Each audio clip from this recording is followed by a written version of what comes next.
night in jail? Is that what the family has been fighting for 2 long decades? Well, many of these questions are going to be raised. Smita, just stay put. We'll of course continue to get live updates from the spot. Remember, our correspondent Jyoti Kamal really tracking all those developments that are happening inside the Sessions Court. But let me bring in all our panelists here this afternoon. Neelam Krishnamurthy, convener of the Association of Upar Victims; Ranjana Kumari, Director, Center for Social Research. I'm told we've been joined by Mr. Kirti Singh, well-known lawyer. We'll cross over to him. But of course, next to Ranjana Kumari, Albina Shakil and Vrinda Goyal, our panelists who have continued since the afternoon with us. Neelam, let me come first to you. I saw you shaking your head vigorously. You don't believe more than 1 day in jail for Mr. SPS Rathore if the court gives either upholds the 6-month sentence or more. Definitely not. Not more than a day, and I think he'll be going back home. He'll have a good hearty laugh at everyone. That's why you can see the smile on his face, because he knows what's there in store for him. Not more than 1 night in jail. I think probably Salman Khan spent more nights in jail than Mr. Rathore. Probably that shows that we value animal life more than human life. So this guy is going to walk out now. He gets bail from the High Court, and when we wait till the Supreme Court, that'll be probably another decade. That's a really pessimistic view, Neelam. But Vrinda, that is our criminal justice system. This Section 354 provides for 2 years. He's got 6 months, even if he was enhanced. The law provides for it. See, I think once he's convicted, if his appeal today is not, the appeal against conviction is not upheld by the court, then there is a sentence that will fall in place. Now, whether it's going to fall in place within a week, whether it's going to fall in place in 10 days, it will.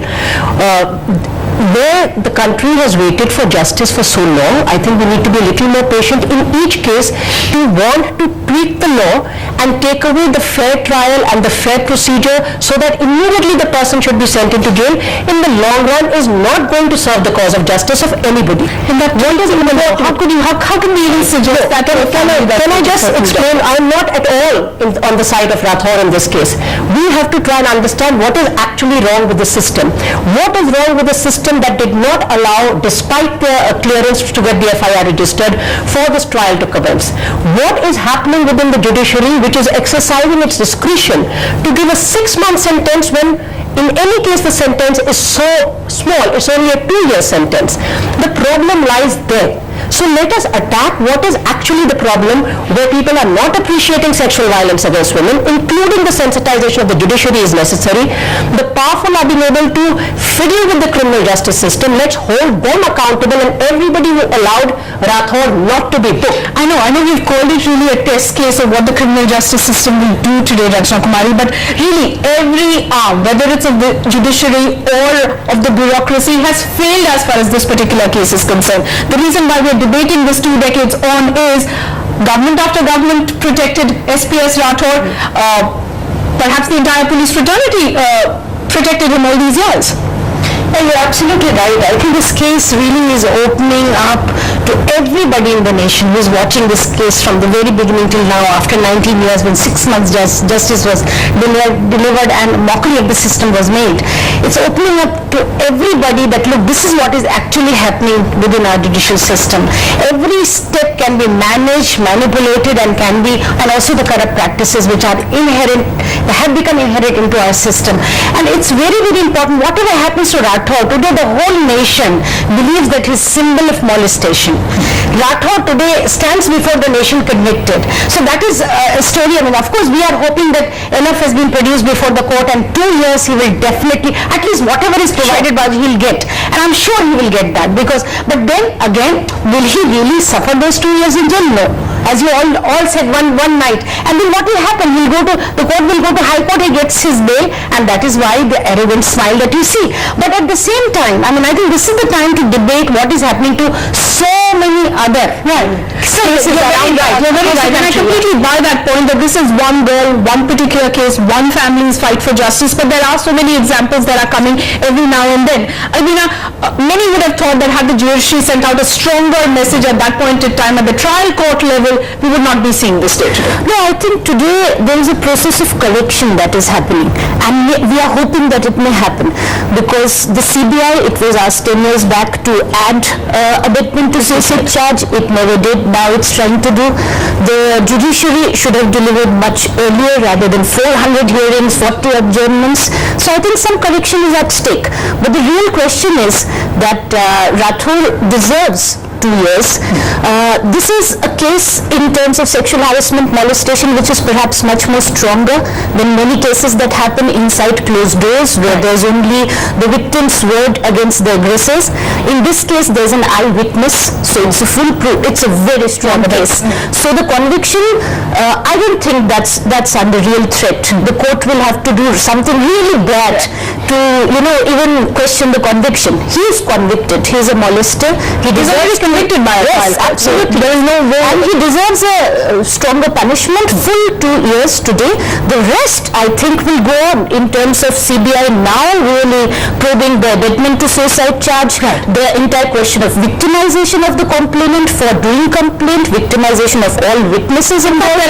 In fact, there are two more FIRs that have really been filed, many would believe, after all this hoopla that's been created by the media. But remember, 20 years old Ruchika's family and friends today are waiting for some semblance of justice to come their way. Jyoti Kamal, our correspondent, spoke with some of them earlier in the morning. What are you expecting? Really is happening with SPS Rathore. Remember, currently he is in court. Let me just get in a legal point of view. Kirti Singh also joining us from the capital for more on this story. Kirti, you've been patiently hearing in, so thanks very much for waiting. We're discussing the nuts and bolts before we come to the big point as to 1.5 years and why not 2 years, etc. But as far as this particular verdict is concerned, if indeed SPS Rathore goes to the PGI, he's 68 years old, has a cardiac condition, and the doctors do believe he can't stand jail at this point in time, does that mean SPS Rathore would be under medical supervision and not go to jail? Okay, I do believe we've lost that line with Kirti Singh. She's been waiting for fairly long. Vinda, is that possible? Well, it depends what the doctors certify. If they say that this is such a critical condition that he cannot be in jail, you can have a cardiac condition and be very much in jail. He seems to be conducting his normal life. He goes to court. It's not that he's on medical, on bed rest or anything. So unless the doctors certify that he requires to be hospitalized, the medical treatment can be provided if he has to eat his tablets. That can be provided in jail. It is done for all people. And I hope that the medical establishment will now not let the women of this country down. The criminal justice system took it a long time, and I do hope that now systems will stay in place and a man like him should go to the jail. Why are we putting so much emphasis on this fact that he will be in jail for 1 night, 2 nights, 3 nights? What's the message it's sending out? After all, he will be approaching the Punjab and Haryana High Court. It's a bailable offence. He'll be out. Well, if the Punjab, it won't be out within 1 night. That takes its own time because notice has to be served, etc. But that apart, I think what has happened in a case like this is when people have seen how people men in positions of power, how they can abuse that process, they can get away with things, that now there is an anxiety in the country to see that what is the signal we are giving. Is this man ever actually going to jail, or is the law above, or are people who are in positions of power above the law? And I think that's become symbolic. The fact that he has been convicted, his sentence has been enhanced, sooner or later the man is going to be in jail for some time. But I think the symbolism of it has today become very crucial for And you do believe the judiciary has finally sent out a message. Neelam Krishnamurthy, the maximum sentence of 2 years. When a family that fights for 2 decades, I know Mr. Girotra has been extremely brave and said, 1.5 साल, 2 साल, कोई फर्क नहीं पड़ता, jail जाएगा. Do you believe there is a message in that as well, 1.5 years and not 2 years for a crime which has seen so much subversion? Let me tell you, he'll actually not even spend 1.5 years in jail. Every 1 year you get 3 months of redemption. So he gets 4.5 months of redemption. So he actually spends 1 year and 1.5 months in jail. That's all. So do you really feel that's enough? I don't think by any standards. And I feel really let down by the system. When you punish somebody, you send him for behind bars just for 1 year. I mean, the similar thing has happened in Nepal for killing 59 people. They sent them for 1 year. And similarly, I mean, I feel really very sad that after 20 years they're giving a verdict and hardly comes to 1 year, 1.5 months. Do you think it's enough? By no standards. Definitely not. I'm not trying to analyze the verdict that's been given by this judge, but effectively he's enhanced his jail sentence by 1 year. Well, certainly, I think this is a message. This is not just a case. This is not just a issue which we are, trying to push through civil society, media and everybody. This is a message that you cannot get away after molesting a little girl. Even after 20 years, you will be brought to the books. You will have to face the imprisonment. And also that, and I think we have to really look at the judiciary.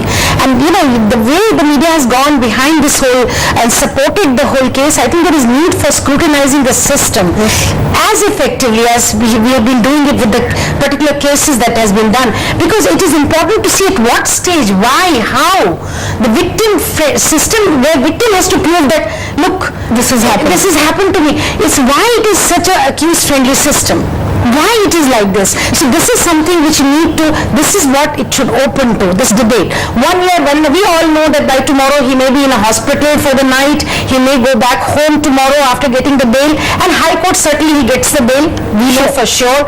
But whatever we may appeal to medical system, to judiciary, to everybody, many others will face the same fate. So why it is like this has to be, that debate has to start now after this case. That's what I believe in. Okay, and also I do believe being joined by Girija Vyas. Ma'am, thanks very much. Let me just get in a quick reaction. I'm sure you've heard what this verdict is. As far as your commission is concerned, it's come forward very, very aggressively and almost taken up on this case. How do you react?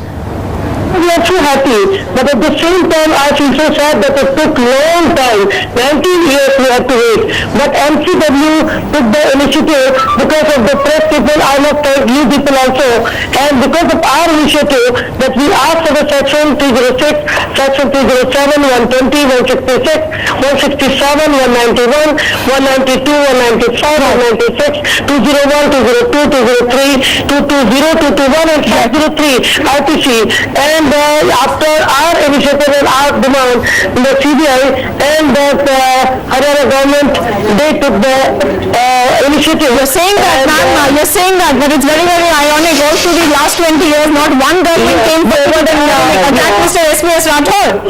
So I don't understand how any government can take credit today. Yes. But at least we can dismiss justice. They are satisfied for that. But we have to do, because there are so many factions which are waiting, and our committee is also waiting because it was sub judice. But we have to have faith in our judiciary that at least after 19 years we got the justice. But we are really faint also. Girija Vyas, thanks very much for that quick reaction, for joining us here on CNN IBN. Alvina, just a quick word from you. Effectively, why this case has come up so much and has shocked many people is that you found no arm really working at that point in time. He got a police medal, he continued to get his pension. In fact, there was no social boycott of sorts as well, even after this case came out.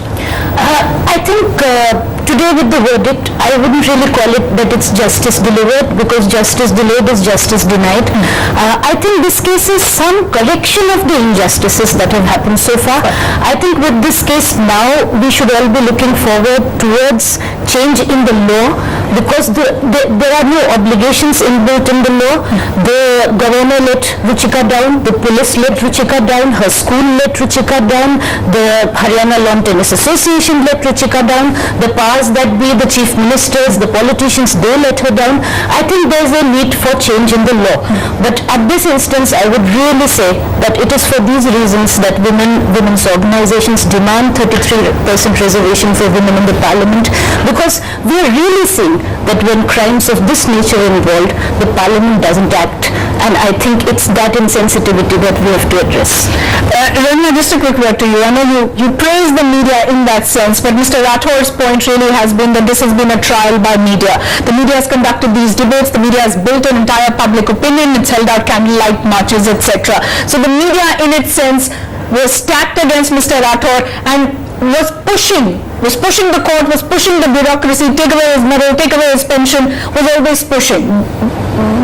Well, I think it's, if you have to uphold the rule of law, if you have to really have faith, somehow people's faith should continue to be there in the system.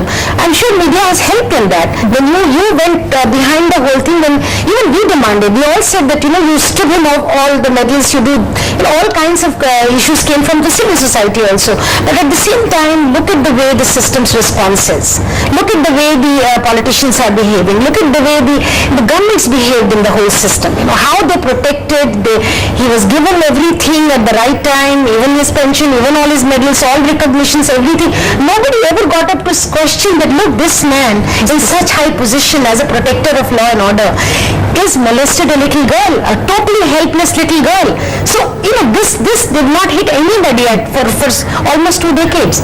And then to get up and say that, media was chasing it and all that. I wish media chases all our courts to set up a fast-track justice system for women. This is what we are, a completely different channel and a news channel that's completely dedicated to that. Another quick word from the ground. Smita, I do believe you have Madhu Prakash with you. That's right, Anubha. Mrs. Madhu Prakash is a complainant in this case, of course, a mother to Aradhna, someone who has been like a mother to Ruchika as well. Ruchika, remember, lost her mother when she was only 10 years old. Mrs. Madhu Prakash says that's possibly one of the reasons why she felt so strongly about pursuing this legal battle for 19 long years. It's a great day for you, ma'am.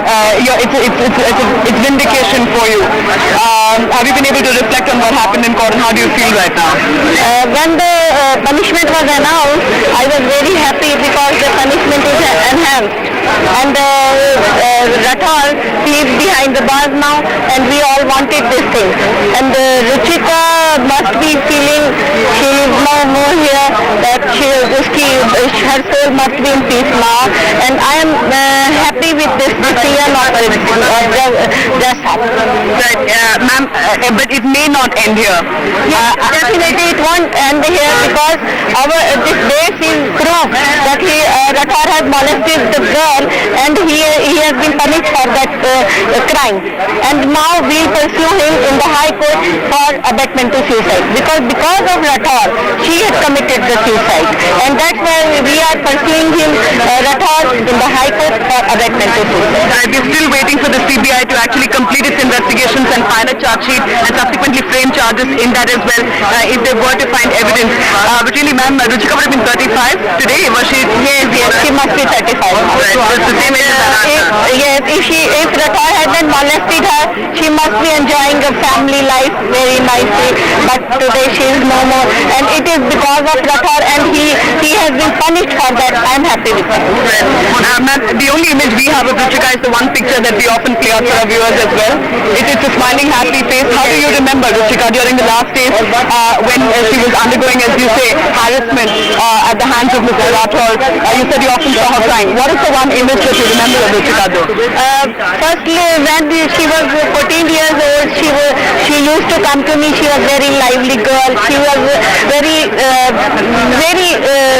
lively, and I think she was a good player, and she used to read very good books, and I have got that image. And when she was molested after that, she was not, I can't tell you about her because she was not that girl which I have seen her before. And always she was talking to my daughter Aradhna about Rathore, that he has molested her and he has spoiled her life. Because she was school से निकाल दिया गया था उसको, and she was depressed. She was living in very bad condition. She couldn't go out of the house because this Rathore has placed goons against her house, and that's why she was not leading good life. She was in a critical. It's not going to be the end of the story even as far as SPS Rathore is concerned, because he's going to be fighting his own legal battle from here on. Do you have the strength left in you to Yes, definitely. We'll we will take this case to the logic and this is एक पड़ाव है ये जिसके आगे फिर हम जाएंगे we'll pursue. Mrs. Madhu Prakash, appreciate you, ma'am, joining us on CNN IBN. Thanks. Anubashi, Mrs. Madhu Prakash, so Aradhana has been the more articulate one. We've often seen her in television studios, but it's Mrs. Madhu Prakash who Aradhana herself admits who's given her really the strength to carry on this battle for justice. Aradhana, after she got married, has often been in Australia, but Mrs. Madhu Prakash and her husband have been the ones who've been doing the rounds of the courts, continuing this battle for justice. So for a mother, it certainly is a day of vindication and relief as we very clearly saw it on her face. Absolutely, I think full of admiration to this woman who just not just took up a case of a friend of her daughter's, but really has stuck on to that case for 20 long years. Perhaps has even faced immense wrath from the society in that sense. How does someone like that go on? I mean, it's not her own daughter, it's a friend. I know so many people who would say, "Cholo, let's move on with our lives." You know, it's not as if they haven't faced all sorts of discrimination. I salute the lady because I know how difficult it is to pursue a case because you are intimidated, you're threatened, all sort of, every single trick in the book is used to discourage you from following the case. And I can imagine what she must have gone through because I've gone through the similar things. But the law of the land does not come to your rescue because during the course of this trial, the answers are facing a case for 506 and 509. And what is surprising is that the High Court has given them a stay for the last 3 years, whereas I continue going to the courts and facing the threat. So that's why I'm saying the system doesn't come to your rescue. The system doesn't come in. I'll give you the last word. These are 354, 406. This is just I just want to say two things. We need to recognize from Ruchika's case that this is a system, a criminal justice system that's friendly not to the accused, but to the powerful accused. So this is, let's not juxtapose this necessarily between victim and accused. You need to make that distinction. Secondly, just to harp on the point, the victims are supposed to be represented by the state. What has gone wrong? Why is the system not working to stand up and give them effective legal representation? Let's use this as an opportunity to continue the debate to make the criminal justice system and the state discharge its responsibility. But Arvina, final word to you. Why do you believe the criminal justice system looks at an accused and looks at a powerful accused differently? Yeah, I think it's very simple that the entire system, look at women, look at caste, look at any inequality in our society, our entire system, it's the colonial hangover in law, I don't know how to pinpoint it, but it just stands with the strong. It's a tragedy, it's a complete tragedy. You can bite off, you can manipulate it, you can use the power, you can do whatever to get the justice in your own favor. That's what is at the moment a big worry, that how long can we tolerate this and why should we tolerate it? I'll give you the final word at the end of this hour. Do you ever feel that there is a social boycott when people, the so-called powerful and the rich are vindicated by a court, are convicted by a court? Do you believe people around you, the society at large, sort of does a boycott on its own, or you believe life goes on as per normal and it's the victims who are left to fend for themselves? It doesn't do so. It doesn't. Definitely not. There are just two things I like to say which is very important for me. If you really want to bring about a change in the criminal justice system, do away with the German culture in our country. Number two, whenever the bail is being granted, impose a condition. If the trial is not concluded within 2 years, the bail of the accused will be cancelled because it is the defense counsels, it is the accused who are interested in prolonging the trial. The day you do it, mine may tell you the entire backlog of the cases in our country will come down. And we don't have to sit here and discuss this anymore. And I hope the Law Minister is watching very keenly. Ladies, thanks very much for joining us on this special day, if I can call it. Remember SPS Rathod, the man who's been convicted for Ruchika Girathar's molestation case, has been handed over a sentence of 1.5 years. I'll have to thank all my panelists here. But yes, countrywide, this particular story is getting in reactions. Let me cross over to Pratibha, who's joining us from Chennai. Pratibha, it's a story that happened in the north of India, in Chandigarh.